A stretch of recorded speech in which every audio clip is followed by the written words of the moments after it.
ஆண்டவரும் இரட்சகருமாகிய இயேசு கிறிஸ்துவின் ஒப்பற்ற நாமத்தில் இன்றைய தேவனுடைய வார்த்தைக்கு தேவ பிள்ளைகளாகிய உங்கள் யாவரையும் அன்போடு கூட வாழ்த்துகிறேன், வரவேற்கிறேன். இன்று நாம் தியானிக்கும்படி தெரிந்து கொள்ளப்பட்ட வேத வார்த்தை யோபுவின் புத்தகம் 37வது அதிகாரம் 5வது வசனம். நாம் கிரகிக்க கூடாத பெரிய காரியங்களை அவர் செய்கிறார். நாம் ஆராதிக்கும் தேவன் நம்மால் கிரகிக்க முடியாத பெரிய காரியங்களை செய்கிறவராக இருக்கிறார். இன்றைக்கு நம்முடைய வாழ்வில் கிரகிக்க கூடாத பெரிய காரியங்கள் நடப்பிக்கப்பட நாம் செய்ய வேண்டியது என்ன என்பதை தியானிப்போம். தானியேலின் புத்தகம் 3வது அதிகாரத்திலே ஷாத்ராக், மேஷாக், ஆபுநேகோ 3 வாலிபர்கள் நேபுகாத்து நேச்சார் செய்து வைத்த அந்த பொற்சிலையை வணங்கும்படி அவர்களுக்கு கட்டளையிட்ட பொழுது அவர்கள் அதற்கு மறுப்பு தெரிவித்தார்கள். தேசத்தின் ராஜாவாகிய நேபுகாத்து நேச்சார் அவர்களுக்கு மீண்டும் ஒரு வாய்ப்பை கொடுக்கிறான். மறுபடியும் எக்காலம் கீத வாத்தியங்கள் முழங்கும் பொழுது, நான் செய்து வைத்த பொற்சிலையை வணங்கினால் உங்களுக்கு நல்லது, மறுப்பு தெரிவிப்பீர்களானால் அந்நேரமே எரிகிற அக்கினி சூளைக்குள் போடப்படுவீர்கள் என்று ராஜா சொல்லுகிறான். அதை கேட்டவுடனே ஷாத்ராக், மேஷாக், ஆபுநேகோ 3 வாலிபர்கள், நாங்கள் ஆராதிக்கிற தேவன் எங்களை விடுவிப்பார், விடுவிக்காமல் போனாலும் நாங்கள் நீர் செய்த பொற்சிலையை வணங்குவது இல்லை என்று நின்றார்கள். அவர்களுக்கு மறு வாய்ப்பு கொடுக்கப்படுகிறது.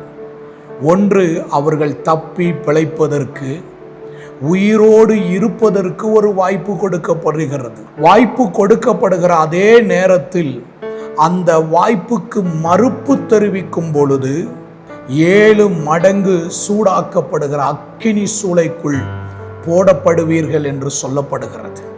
தேவனுடைய பிள்ளைகளாகிய நாம் நம்முடைய வாழ்க்கையில கிரகிக்க கூடாத பெரிய காரியங்களை நம்முடைய வாழ்க்கையில ஆண்டவர் செய்ய வேண்டுமானால் நாமும் கூட நம்முடைய வாழ்க்கையிலே நமக்கு வருகிற வாய்ப்புகளுக்கு நாம் மறுப்பு தெரிவிக்கிறவர்களாய் இருக்க வேண்டும்.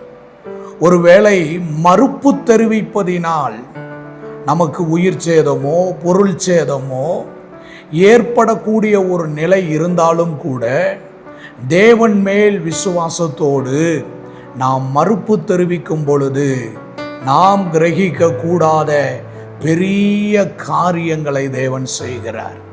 நாம் மறுப்பு தெரிவிக்கும் பொழுது தேவன் மேல் நாம் வைத்திருக்கிற பக்தி வைராக்கியத்தை வெளிப்படுத்துகிறோம். நாம் மறுப்பு தெரிவிக்கும் பொழுது தேவன் மேல் நாம் வைத்திருக்கிற விசுவாசத்தை தேவனுக்கு தெரியப்படுத்துகிறோம். நாங்கள் ஆராதிக்கிற தேவன் வல்லவர், எனக்கு ஒரு தேவன் இருக்கிறார், அவர் எரிகிற அக்கினி சூளைக்கும் ராஜாவாகிய உம்முடைய கையுக்கும் என்னை தப்புவிப்பார் என்ற விசுவாசத்தை அவர்கள் தேவனுக்கும் அந்த தேசத்தின் ராஜாவுக்கும் வெளிப்படுத்தினார்கள். அன்பின் நல்ல ஆண்டவரே, இந்த நாளுக்காக நாங்கள் உமக்கு நன்றி சொல்லுகிறோம். மேகம் போன்ற இத்தனை திரளான சாட்சிகள் எங்களை சூழ்ந்து நிற்கையில் விசுவாசத்தை எங்களுக்குள் துவக்குகிறவரும் முடிக்கிறவருமாய் இருக்கிற இயேசுவை நோக்கி நாங்கள் இந்த நாளிலே பார்க்கிறோம். தகப்பனே, எங்களுடைய விசுவாசத்தை வர்த்திக்க செய்தருளும். எங்கள் விசுவாசத்தை நாங்கள் சார்ந்து கொண்டு கர்த்தருக்கு முன்பாக நிற்கிறோம்.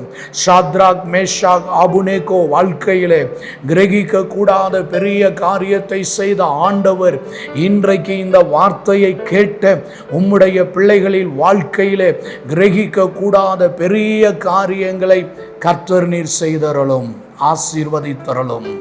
இயேசுவின் நாமத்தில் பிதாவே, ஆமேன், ஆமேன்.